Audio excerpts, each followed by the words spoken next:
जय हिंद, नमस्कार। आज हम देखेंगे भारतीय संविधान एवं राज्य व्यवस्था यानी कि पॉलिटी के टेस्ट 6 को। टेस्ट 6 में हम देखने वाले हैं भारतीय संविधान के कुछ माने कि समथिंग 100 क्वेश्चंस को, ठीक है, 100 क्वेश्चंस को। तो चलिए शुरू करते हैं सबसे पहले सवाल से। सबसे पहला सवाल है, भारतीय संविधान को कितने भागों में विभाजित किया गया? तो भारतीय संविधान को 22 भागों में विभाजित किया है। ऑप्शन बी इसका सही उत्तर हो जाएगा। अगला प्रश्न है, निम्नलिखित में से कौन सा एक सही सुमेलित नहीं है? नागरिकता संविधान का भाग 2 में सही, मौलिक अधिकार भाग 3 में है, मौलिक कर्तव्य भाग 4 में है। ये गलत है। मौलिक कर्तव्य भाग 4 के क में है, यहाँ भाग 6 का ए दे दिया है, वहाँ 4 का ए होगा, तो मौलिक कर्तव्य गलत है। राज्य जो है जो 6 में है, सही बात। नीति निर्देशकता तो भाग 4 में है, ठीक। तो ऑप्शन सी नंबर क्या है, सुमेलित नहीं है। अगला प्रश्न है, भारतीय संविधान का कौन सा भाग और अध्याय संघ और राज्यों के बीच विधायी संबंध के बारे में है? संघ और राज्य के बारे में विधायी संबंध का जो वर्णन है वो भाग 11 के अध्याय 1 में है। उसके बाद उसमें भाग 11 में दूसरे पार्ट में प्रशासनिक संबंध के बारे में चर्चा है, संघ और राज्यों के बीच। अगला प्रश्न, संविधान के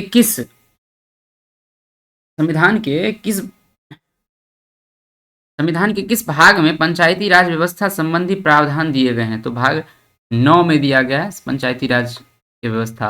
ऑप्शन ए सही उत्तर हो जाएगा। अगला प्रश्न, भारतीय संविधान का भाग 16 संबंधित किससे? तो भाग 16 के बारे में जो है सो चर्चा किया गया है वो कुछ वर्गों के लिए विशेष उपबंध से। भाग 16 में जो है सो अनुसूचित SC ST इस सब के कुछ वर्ग जो है उसके लिए विशेष उपबंध किया गया है भाग 16 में। ऑप्शन डी सही उत्तर हो जाएगा। अगला प्रश्न है, भारतीय संविधान में कितने अनुच्छेद है? तो 400 से अधिक अनुच्छेद है, ठीक है। वर्तमान में अब जिस समय बना था उस समय 395 अनुच्छेद थे। ऑप्शन सी सही उत्तर। अगला प्रश्न है, वर्तमान में भारतीय संविधान में गणना की दृष्टि से कुल कितने अनुच्छेद है? तो 395 अनुच्छेद है और 12 अनुसूचियां। ऑप्शन बी इसका सही उत्तर हो जाएगा। अगला प्रश्न है, राष्ट्रपति की सिफारिश के बगैर कोई विधेयक जो कर लगाता है विधायिका में नहीं रखा जा सकता है, यह प्रावधान भारतीय के संविधान के किस अनुच्छेद के अंतर्गत आता है? तो यह जो प्रावधान है ये अनुच्छेद 117 के अंतर्गत आता है। अनुच्छेद 117 में लिखा हुआ है कि बिना राष्ट्रपति के मंजूरी से कोई भी कर लगाने वाला विधेयक या बिल या पारित नहीं कर सकते। अगला प्रश्न है, भारतीय संविधान के किस अनुच्छेद के अंतर्गत अखिल भारतीय सेवाओं का प्रावधान है? तो अखिल भारतीय सेवाओं का प्रावधान अनुच्छेद 312 में है। ऑप्शन नंबर सी इसका क्या हो जाएगा, सही उत्तर हो जाएगा, ठीक। इसकी भाग 14 में है, भाग 14 में इसकी चर्चा है, ठीक। यूपीएससी 315 में है। अगला प्रश्न है, सूची 1 को सूची 2 के साथ सुमेलित कीजिए और सूची के नीचे दिए कूट का प्रयोग कर सही उत्तर का चयन कीजिए। तो अनुच्छेद 124 में सुप्रीम कोर्ट है तो संघीय न्यायालय न्यायपालिका, सही बात है। अनुच्छेद 5 नागरिकता है तो ठीक बात है। 352 आकस्मिक प्रावधान यानी कि 352 में राष्ट्रीय आपात है तो सही है। 345 में विधायी शक्तियों का विवरण बिल्कुल जो है सो इसका हमको लग रहा है सही है। 345 में विधायी शक्ति का विवरण है तो ऑप्शन नंबर ए इसका हो जाएगा। 1 बी का 2 सी का 3 डी का 4। ऑप्शन नंबर ए इसका क्या हो जाएगा, सही उत्तर हो जाएगा। अगला प्रश्न है कि सूची को सुमेलित कीजिए, सुमेलित वाला ये तो 61 में क्या है तो राष्ट्रपति का महाभियोग है तो 1 का 2 हो जाएगा। 67 के ख में क्या है तो 67 के ख में जो है तो राष्ट्रपति को हटाने की चर्चा है, उपराष्ट्रपति को हटाने की चर्चा है तो ख का 3 हो जाएगा, बी का 3 हो जाएगा। अनुच्छेद 94 में स्पीकर को हटाने की चर्चा है तो सी का 4 और 90 में राज्यसभा के उपसभापति को हटाने की बात है तो डी का 1 हो जाएगा। तो ऑप्शन ए का 2 कौन है, ए का 2 और डी का 1, ए का 2 और डी का 1, ए का 2 डी का 1, ये है ऑप्शन नंबर सी हो जाएगा। ए का 2 डी का 1 बी का 3 और सी का 4 हो गया। ऑप्शन नंबर सी इसका सही उत्तर हो जाएगा। अगला प्रश्न है, सूचियों को मिलाना है तो विधि के सम्मुख समानता अनुच्छेद 14 ए का 3, कार्य करने का अधिकार अनुच्छेद 41 बी का 4, ठीक है। उसके बाद कार्य करने के लिए सही मानवीय स्थिति सी का 1 और मुफ्त और अनिवार्य शिक्षा अनुच्छेद 45। तो ए का 3 बी का 4 सी का 1 और डी का 2। ऑप्शन नंबर बी इसका सही लग रहा है तो ऑप्शन बी इसका क्या हो जाएगा, सही उत्तर हो जाएगा, ठीक है। ऑप्शन बी इसका सही उत्तर हो जाएगा। अगला प्रश्न है, भारतीय संविधान में कुल अनुसूचियां कितनी है? तो 12 अनुसूचियां है। ऑप्शन ए इसका सही उत्तर हो जाएगा। अगला प्रश्न है, भारतीय संविधान के निम्न दी गई अनुसूचियों में से कौन सी एक नाम राज्यों के नामों की सूची तथा उनके राज्य क्षेत्रों का ब्यौरा देती है? तो पहली अनुसूची में है। ऑप्शन ए इसका सही उत्तर हो जाएगा, भारत के राज्य क्षेत्र और के बारे में। अगला प्रश्न है, किस प्रधानमंत्री के कार्यकाल के दौरान भारत के संविधान में 9वीं अनुसूची को पूरा स्थापित किया गया? तो जवाहरलाल नेहरू के समय में। ऑप्शन ए इसका सही उत्तर हो जाएगा, जवाहरलाल नेहरू। सबसे 9वीं अनुसूची जोड़ा गया था वर्ष 1951 में, जिसमें भूमि सुधार जमींदारी उन्मूलन की जो है सो बात हुई थी। संविधान संशोधन, प्रथम संविधान संशोधन। अगला प्रश्न है, भारत के संविधान के अंतर्गत आर्थिक योजना का विषय है। आर्थिक योजना जो है अंतर्गत आर्थिक योजना का विषय है किस में? राज्य सूची, समूह सूची, समवर्ती सूची, किसी में नहीं। तो समवर्ती सूची की बात है। ऑप्शन सी इसका सही उत्तर हो जाएगा। आर्थिक योजना जो है सो राज्य और केंद्र शासित और राज्य और संघ दोनों इसमें कानून बना सकते हैं, दोनों इसको लागू करा सकते हैं। तो ऑप्शन सी सही उत्तर हो जाएगा। अगला प्रश्न है, भारतीय संविधान के किस अनुसूची में दल बदल विरोधी कानूनों को रखा गया? तो 10वीं अनुसूची में। ऑप्शन सी इसका सही उत्तर हो जाएगा, 10वीं अनुसूची में। इसको वर्ष 1985 में लाया गया था 52वां संविधान संशोधन के द्वारा। अगला प्रश्न, भारतीय संविधान की प्रस्तावना में भारत को किस रूप में घोषित किया गया? तो एक सार्वभौम, समाजवादी, धर्मनिरपेक्ष, पंथ निरपेक्ष, लोकतंत्रात्मक, गणराज्य। तो ये ऑप्शन सी हो जाएगा। सार्वभौम का मतलब वही यहाँ पे अर्थ है कि संप्रभुत्व, संपन्न, समाजवादी। ठीक, संपन्न, प्रभुत्व, संपन्न, संपन्न, प्रभुत्व, संपन्न। भारत को एक संपन्न, प्रभुत्व, संपन्न, भारत को एक संपूर्ण प्रभुत्व संपन्न, समाजवादी, पंथ निरपेक्ष, गणराज्य बनाने के लिए क्या नाम है ना, संपूर्ण प्रभुत्व संपन्न, संपूर्ण प्रभुत्व संपन्न। सार्वभौम, समाजवादी, धर्म निरपेक्ष मतलब प्रधान अभी जो है वर्तमान में पंथ निरपेक्ष है, प्रजातांत्रिक, गणतंत्र है। तो ऑप्शन सी सही उत्तर जाएगा। अगला प्रश्न, भारतीय संविधान की प्रस्तावना में समाजवादी शब्द किस संशोधन से जोड़ा गया? तो 42वां संविधान से संविधान में प्रस्तावना में 3 शब्द जोड़े गए, जिसमें पहला समाजवादी, दूसरा पंथ निरपेक्ष और तीसरा है एकता और अखंडता। 3 शब्द जोड़ा गया था वर्ष 1976 में 42वां संविधान संशोधन के द्वारा। अगला प्रश्न है, भारतीय संविधान का कौन सा भाग संविधान की आत्मा कहलाता है? तो आत्मा कहलाती है उद्देश्य का भाग है, जिसको आत्मा कहते हैं, संविधान की आत्मा। ऑप्शन सी इसका सही उत्तर हो जाएगा। अगला प्रश्न, निम्नलिखित विवादों में किसमें सर्वोच्च न्यायालय ने प्रस्तावना को भारतीय संविधान की मौलिक संरचना का एक भाग स्वीकार किया है? तो ये केशवानंद भारती बाबा ने किया था। ऑप्शन डी इसका क्या हो जाएगा, सही उत्तर हो जाएगा। ठीक है, अगला प्रश्न है, भारत के संविधान की उद्देशिका क्या है? संविधान का भाग है किंतु विधिक प्रभाव नहीं है। सही बात है, विधिक प्रभाव नहीं है। संविधान का भाग है और विधिक प्रभाव भी नहीं है, संविधान का भाग नहीं है, ये तो गलत हो जाएगा। संविधान का भाग है और वैसा ही विधिक प्रभाव रखती है जैसा कि उसका कोई अन्य भाग नहीं। संविधान का भाग है किंतु उसके अन्य भागों से स्वतंत्र होकर उसका कोई विधिक प्रभाव नहीं, बिल्कुल स्वतंत्र है प्रस्तावना। ऑप्शन डी इसका सही उत्तर हो जाएगा। अगला प्रश्न है, कल्याणकारी राज्य वेलफेयर स्टेट का उद्देश्य क्या है? तो कमजोर वर्गों का कल्याण करना है। ऑप्शन नंबर बी इसका सही उत्तर हो जाएगा। अगला प्रश्न है, भारत के राजनीतिक सत्ता का प्रमुख स्रोत कौन है? तो राजनीतिक सत्ता का प्रमुख स्रोत तो जनता ही है, कोई भी सत्ता का। ऑप्शन ए इसका सही उत्तर हो जाएगा। अगला प्रश्न है, अध्यक्षात्मक शासन का उदय सर्वप्रथम किस राज्य में हुआ था? तो संयुक्त राज्य अमेरिका में। ऑप्शन नंबर डी इसका क्या हो जाएगा, सही उत्तर हो जाएगा। ठीक है, अगला प्रश्न है, भारत एक गणतंत्र है, इसका अर्थ क्या है? तो सही मामलों में अंतिम अधिकार जनता के पास है, नहीं है। भारत में संसदीय शासन नहीं है, क्या बात करते हो यार। भारत में वंशागत शासन नहीं है। ऑप्शन नंबर सी इसका क्या हो जाएगा, सही उत्तर हो जाएगा। इसका अर्थ यही है कि भारत में वंशानुगत शासन नहीं है। गणतंत्र का मतलब होता है कि जो ऐसा जहाँ पे ऐसा शासन जहाँ पे क्या हो, सत्ता के प्रमुख का क्या हो, चुनाव हो। ठीक है, अगला प्रश्न है, भारत शासन के प्रमुख का चुनाव हो। भारत में दल विहीन प्रजातंत्र किसने प्रस्तावित किया था? जयप्रकाश नारायण, जिसे हम लोक मान्य कहते हैं, इसको हम लोकनायक जयप्रकाश नारायण। ऑप्शन डी सही उत्तर। अगला प्रश्न है, किस वर्ष में जनगण मन को भारत राष्ट्रगान के रूप में अपनाया था? तो वर्ष 1950 में अपनाया था जनगण मन को राष्ट्रगान के रूप में। राष्ट्रगीत और राष्ट्रगीत को 26 जनवरी 1950 को क्या किया गया, 24 जनवरी 1950 को क्या किया है, अपनाया गया था। 26 जनवरी को तो स्टेट एम्बलम जो होता है अशोक स्तंभ, उसको अपनाया गया था। 24 जनवरी 1950 को राष्ट्रगीत और राष्ट्रगान को अपनाया गया था। अगला प्रश्न, भारत शासन द्वारा राज्य के चिन्ह स्टेट एम्बलम कब से स्वीकार किया गया? तो ये 26 जनवरी 1950 से। ऑप्शन नंबर डी इसका क्या हो जाएगा, सही उत्तर हो जाएगा। अशोक स्तंभ जो है राष्ट्रीय चिन्ह। अगला प्रश्न, भारतीय राष्ट्रीय ध्वज चक्र किसका प्रतीक है? तो ये न्याय का प्रतीक है। ऑप्शन नंबर बी इसका सही उत्तर हो जाएगा। अगला प्रश्न, भारतीय पंचांग राष्ट्रीय पंचांग के संबंध में कौन सा कथन सही है? राष्ट्रीय पंचांग विक्रम संवत पर आधारित है? बिल्कुल नहीं, ये संवत पर आधारित था, लेकिन 22 मार्च 1957 से इसको शक संवत पर आधारित अपनाया गया। और राष्ट्रीय पंचांग 26 जनवरी 1950 से अपनाया गया? बिल्कुल नहीं, ये 22 मार्च 1957 से शक संवत पर अपनाया गया राष्ट्रीय पंचांग के रूप में। तो दोनों में से कोई सही नहीं है, ना तो एक ना तो दो, ऑप्शन डी सही होता है। अगला प्रश्न है, संविधान में हमारे राष्ट्र का उल्लेख किस नाम से है? भारत और इंडिया के नाम से है। अनुच्छेद 21 में है, India that is Bharat, Bharat that is India shall be a union of state, यानी कि इंडिया जो कि भारत है राज्यों का संघ होगा।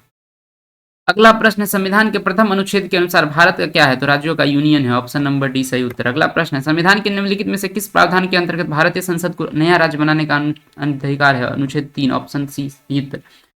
अगला प्रश्न है, भारतीय संसद के अंतर्गत किस राज्य को मिलाने का अधिकार किसे प्राप्त है? संसद को, ऑप्शन नंबर सी सही उत्तर। अगला प्रश्न, एक नया राज्य बनाने में संवैधानिक संशोधन कैसा बहुमत चाहिए? तो साधारण बहुमत से नया राज्य बन सकता है, ऑप्शन ए इसका सही उत्तर हो जाएगा। अगला प्रश्न है, राज्य पुनर्गठन आयोग ने 1/9/1956 को कितने राज्य तथा कितने संघ शासित प्रदेश बनाए? 14 राज्य, 6 केंद्र शासित प्रदेश, ऑप्शन ए सही उत्तर। अगला प्रश्न है, भारत में कितने संघ शासित प्रदेश है? 8 है, ऑप्शन सी सही उत्तर। अगला प्रश्न है, इस संविधान संशोधन द्वारा दिल्ली को राष्ट्रीय राजधानी क्षेत्र बनाया गया? 69वां संविधान संशोधन, ऑप्शन नंबर बी इसका सही उत्तर हो जाएगा। 1991 में हुआ था, 1991। अगला प्रश्न, सिक्किम भारत का एक राज्य बनाया गया था कब? 36वें संविधान संशोधन से। 35वें संविधान संशोधन से इसे एक सह राज्य के रूप में बनाया गया था, और 36वें संविधान संशोधन से 16 मई 1975 को भारत के 22वें राज्य के रूप में, एक पूर्ण राज्य के रूप में सिक्किम को भारत का अंग बना लिया गया। अगला प्रश्न, भाषाई आधार पर सर्वप्रथम किस राज्य का गठन हुआ? तो आंध्र प्रदेश का हुआ था, ऑप्शन नंबर बी सही उत्तर। अगला प्रश्न, भारत के संविधान के किस भाग में हम नागरिकता से संबंधित प्रावधान को पाते हैं? तो भाग 2 में नागरिकता से संबंधित भाग 1 में संघ और राज्य क्षेत्र के बारे में है, भाग क्या है 7 है, तो भाग 7 में जो है सो भाग 7 को 7वां संविधान संशोधन से 1956 में इसे निरसित कर दिया गया, रिपील कर दिया आर्टिकल 238 को, ठीक है। भाग 9 की बात करें तो भाग 9 में जो है सो पंचायत का जो है सो चर्चा है। अगला प्रश्न है, भारतीय संविधान निम्न में से कौन सी नागरिकता प्रदान करता है? तो एकल नागरिकता, ऑप्शन बी सही उत्तर। अगला प्रश्न, निम्न में से कौन नागरिकता के अर्जन हेतु शर्तों को नियत करने के लिए सक्षम है? संसद, ऑप्शन डी सही उत्तर। अगला प्रश्न, नागरिकता अधिनियम 1955 के अंतर्गत पंजीकरण द्वारा भारतीय नागरिक प्राप्त करने के लिए भारतीय मूल के व्यक्ति को भारत में कितने वर्ष बिताने होंगे? तो 7 वर्ष, ऑप्शन सी सही उत्तर। अगला प्रश्न, मौलिक अधिकार क्या है? वाद योग है, इसके लिए हम कोर्ट जा सकते हैं, ऑप्शन ए सही उत्तर। अगला प्रश्न, अधिकारों को मूल अधिकार कहा जाता है क्योंकि यह संविधान में उल्लेखित है, यह प्रजातांत्रिक होता है, यह लोक कल्याणकारी होता है, यह व्यक्तिगत विकास के लिए आवश्यक होता है, इसके संविधान कानून नहीं बन सकती। बिल्कुल ये संवैधानिक में उल्लेखित है, प्रजातांत्रिक कल्याणकारी से हमको मतलब नहीं है, व्यक्तिगत विकास के लिए जरूरी है और संसद के विरुद्ध कानून नहीं बना सकती है। तो 1 4 3 1 4 5, ऑप्शन सी सही उत्तर हो जाएगा। अगला प्रश्न है, मौलिक अधिकार कभी भी निलंबित नहीं हो सकते हैं, प्रधानमंत्री के निर्देशित पर निलंबित नहीं हो सकते, राष्ट्रपति की इच्छा पर निलंबित हो सकते हैं, आपातकालीन स्थिति में निलंबित किया सकते हैं, ऑप्शन नंबर डी इसका सही उत्तर हो जाएगा। अगला प्रश्न है, भारतीय संविधान को कौन सा अनुच्छेद संवैधानिक प्रावधानों को संघीय संसद या राज्य विधान पालिकाओं द्वारा बनाए गए नियमों को कानून प्राथमिकता प्रदान करता है? तो ऑप्शन नंबर डी, ऐसा कोई कानून नहीं बन सकता है जिसमें जो मौलिक अधिकार को क्षति पहुंचाए, ऑप्शन नंबर ए सही उत्तर, अनुच्छेद 13। अगला प्रश्न, संविधान के किस अनुच्छेद में कानून का समानता संरक्षण है? तो अनुच्छेद 14 में, ऑप्शन नंबर सी इसका सही उत्तर हो जाएगा। अगला प्रश्न है, मद्रास राज्य बनाम दुराई राजन 1951 के मुकदमे में भारतीय सर्वोच्च न्यायालय के निर्णय के परिणाम स्वरूप निम्नलिखित में से किस मौलिक अधिकार को संशोधित किया गया? तो ये भेदभाव के विरुद्ध जो था उसके, ऑप्शन नंबर बी इसका क्या हो जाएगा, सही उत्तर हो जाएगा। अगला प्रश्न है, भारतीय संविधान के निम्नांकित अनुच्छेदों में से कौन सा एक लोक नियोजन के विषय में भारत के सभी नागरिकों को अवसर की समानता की प्रत्याभूति करता है? तो लोक नियोजन की अवसर की समानता अनुच्छेद 16 के 1 में है, अनुच्छेद 16 के 1 और अनुच्छेद 16 के 2 में है, ठीक, ऑप्शन नंबर बी सही उत्तर। अगला प्रश्न, भारतीय संविधान के निम्नलिखित में से किस अनुच्छेद के द्वारा अस्पृश्यता की समाप्ति की गई? अनुच्छेद 17, ऑप्शन नंबर डी सही उत्तर। अगला प्रश्न है, अनुसूचित जाति तथा अनुसूचित जनजाति को किस अनुच्छेद के अंतर्गत मौलिक सामाजिक, आर्थिक, राजनीतिक तथा सांस्कृतिक अधिकार दिया गया है? तो ये दिया गया है आपको अनुच्छेद 17 के तहत। अनुच्छेद 17 के तहत कहा गया है कि कोई भी जन्म, लिंग, स्थान, जन्म स्थान, लिंग, जाति, धर्म के आधार पर कोई क्या भेदभाव नहीं होगा, ऑप्शन नंबर डी इसका सही उत्तर हो जाएगा। अगला प्रश्न है, भारतीय संविधान में स्वतंत्रता का अधिकार 4 अनुच्छेदों द्वारा प्रदान किया गया है, ये कहां से कहां तक है? तो स्वतंत्रता का अधिकार अनुच्छेद 19 से 22 तक है। ऑप्शन नंबर ए इसका क्या हो जाएगा, सही उत्तर हो जाएगा। ठीक है, अगला प्रश्न है, भारतीय संविधान का कौन सा अनुच्छेद प्रेस की स्वतंत्रता देता है, तो अनुच्छेद 19 देता है। ऑप्शन बी सही उत्तर। अगला प्रश्न है, उच्चतम न्यायालय की व्यवस्था अनुसार निजी भवनों के ऊपर राष्ट्रीय झंडे फहराना के तहत हर नागरिक का मौलिक अधिकार है, तो अनुच्छेद 19 ए, अनुच्छेद 19 के क्लॉज खंड 1 के उपखंड ए यानी कि article 19 clause 1 sub clause A, अनुच्छेद ऑप्शन नंबर बी इसका सही उत्तर हो जाएगा। अगला प्रश्न है, भारतीय संविधान में संशोधन करके शिक्षा का अधिकार कब जोड़ा गया, अनुच्छेद 1 अप्रैल 2010 को जोड़ा गया। ठीक है, ऑप्शन नंबर ए इसका सही उत्तर हो जाएगा। अगला प्रश्न है, भारतीय संविधान का कौन सा अनुच्छेद बच्चों के शोषण के विरुद्ध मौलिक अधिकार से संबंधित है। बच्चों के शोषण से विरुद्ध जो है सो अनुच्छेद 24 में दिया गया। ऑप्शन नंबर डी इसका क्या हो जाएगा, सही उत्तर हो जाएगा, जिसमें बच्चों को कल कारखाने या बड़े उद्योगों में काम कर 14 वर्ष से कम उम्र के बच्चों को बड़े उद्योगों में काम करने से मनाही की गई। अगला प्रश्न है, किसी अपराध के अभियुक्त को स्वयं अपने विरुद्ध गवाह बनने के लिए बाध्य नहीं किया जा सकता है। भारतीय संविधान के किस अनुच्छेद में यह प्रावधान है, तो ये 20 के 3 में है। ऑप्शन नंबर सी इसका क्या हो जाएगा, ऑप्शन नंबर ए इसका क्या हो जाएगा, सही उत्तर हो जाएगा। अगला प्रश्न है, बंदी बनाए गए व्यक्ति के मौलिक अधिकारों की रक्षा किस अनुच्छेद से प्रतीत है, तो यह अनुच्छेद 22 से प्रतीत है। ऑप्शन नंबर डी इसका क्या हो जाएगा, सही उत्तर हो जाएगा। अगला प्रश्न है, संविधान के अनुच्छेद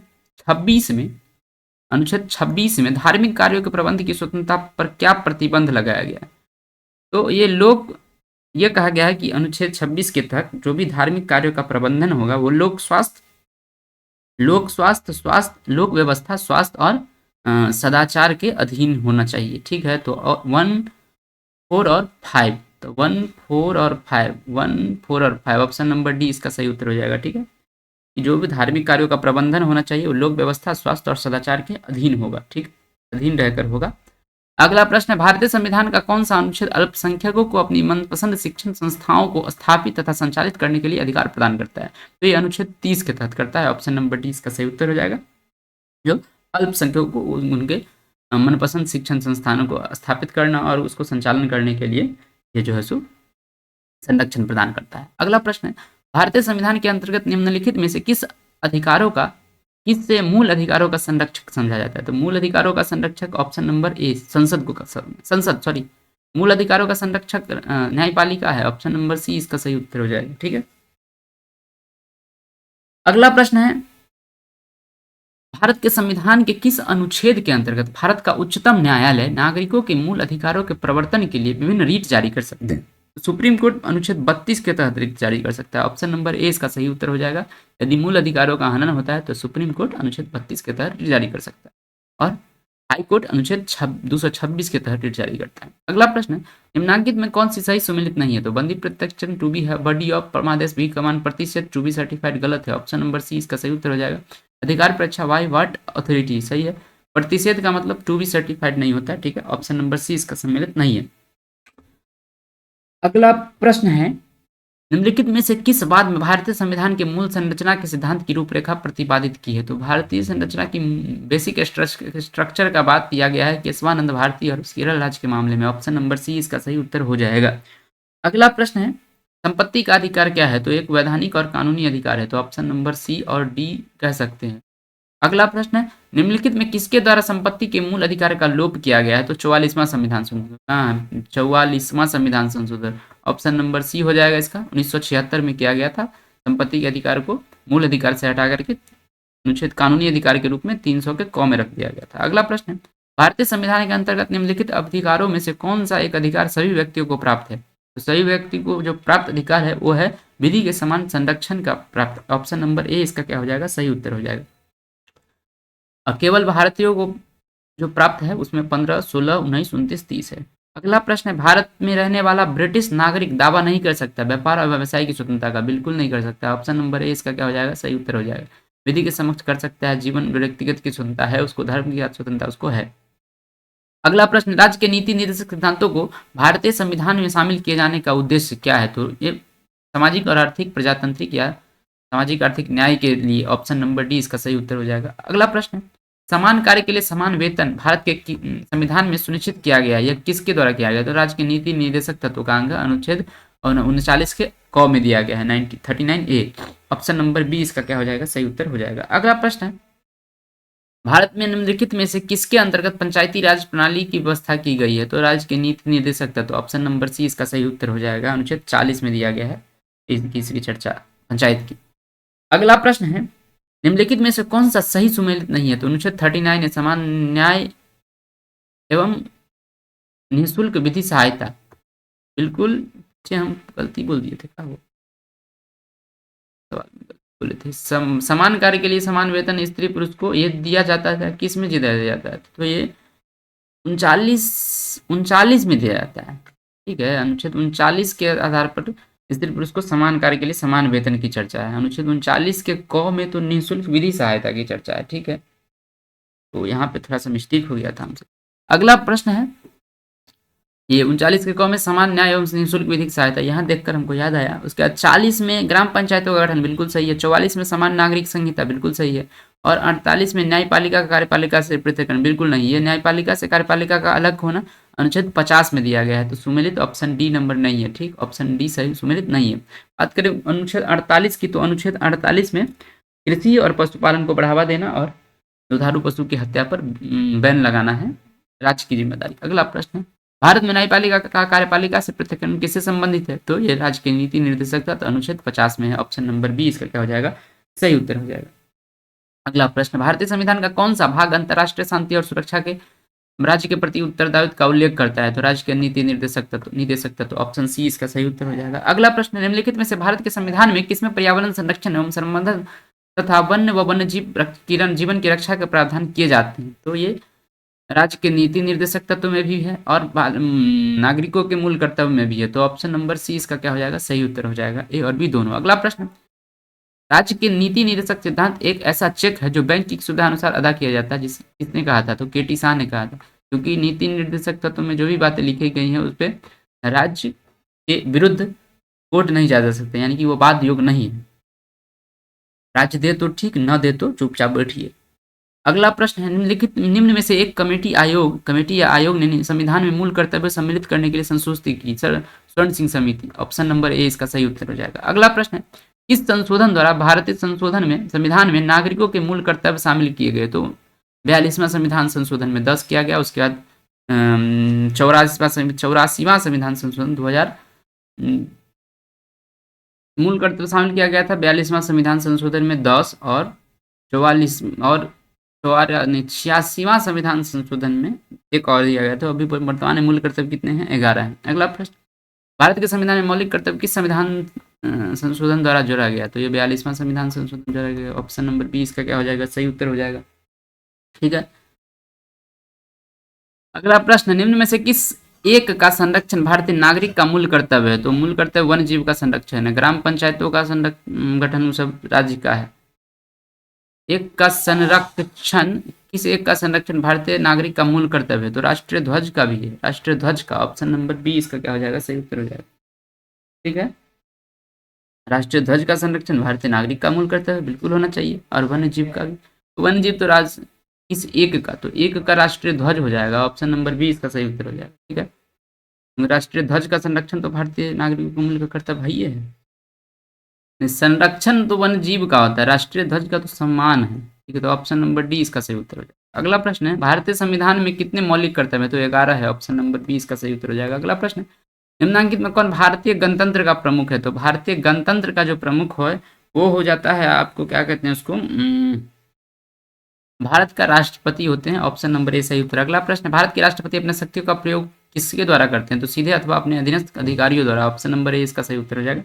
अगला प्रश्न, भारतीय संविधान में समस्त कार्यपालिका शक्ति निहित है किसमें? तो राष्ट्रपति में। ऑप्शन नंबर सी इसका सही उत्तर हो जाएगा। अगला प्रश्न, भारतीय संविधान के 70वें संशोधन द्वारा भारत के राष्ट्रपति के चुनाव में किन दो केंद्र शासित प्रदेशों को भाग लेने का अधिकार दिया गया? तो दिल्ली और पांडिचेरी। ऑप्शन नंबर बी इसका सही उत्तर हो जाएगा। अगला प्रश्न, भारत के राष्ट्रपति के चुनाव मंडल में कौन सम्मिलित होते हैं? तो लोकसभा, राज्यसभा और विधानसभा के निर्वाचित सदस्य। तो संसद के दोनों सदनों के सभी निर्वाचित सदस्य और विधानसभाओं के सभी निर्वाचित सदस्य। तो ऑप्शन नंबर डी इसका सही उत्तर हो जाएगा। अगला प्रश्न, राष्ट्रपति के निर्वाचन में कौन राज्य का मुख्यमंत्री मतदान करने के लिए पात्र नहीं होता है? तो वह स्वयं प्रत्याशी हो, उसे राज्य विधानमंडल के निचले सदन का अपना बहुमत सिद्ध करना शेष हो, वह राज्य विधानमंडल में उच्च सदन का सदस्य हो, वह राज्य विधानमंडल में निम्न सदन का सदस्य, वह राज्य विधानमंडल में उच्च सदन का सदस्य हो। यदि कोई मुख्यमंत्री है, यदि वो राज्य विधानमंडल के उच्च सदन का सदस्य यानी कि वो विधान परिषद का सदस्य है, तो वो नहीं वोट डाल सकता है, क्योंकि केवल विधानसभाओं के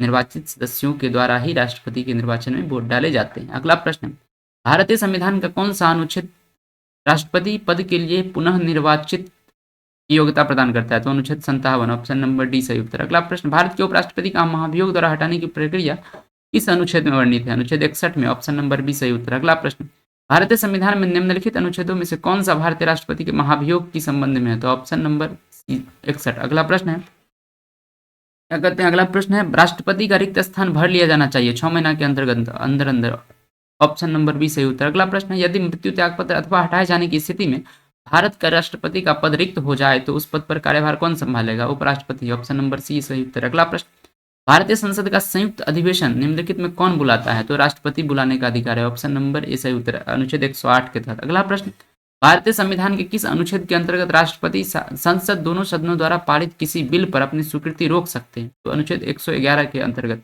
राष्ट्रपति के पास वीटो करने का शक्ति प्राप्त है, अनुच्छेद 111। अगला प्रश्न, संविधान के किस अनुच्छेद के अंतर्गत भारत के राष्ट्रपति को अध्यादेश जारी करने की शक्ति है? तो अनुच्छेद 123 के तहत, ऑप्शन नंबर बी सही उत्तर। अगला प्रश्न, संसद के लिए राष्ट्रपति का अभिभाषण कौन तैयार करता है? तो केंद्रीय मंत्रिमंडल, ऑप्शन नंबर डी सही उत्तर हो जाएगा। अगला प्रश्न, निम्न में से कौन राष्ट्रपति होने से पूर्व भारत के उपराष्ट्रपति पद पर आसीन नहीं रहे? तो Neelam Sanjiva Reddy, option number C सही उत्तर हो जाएगा।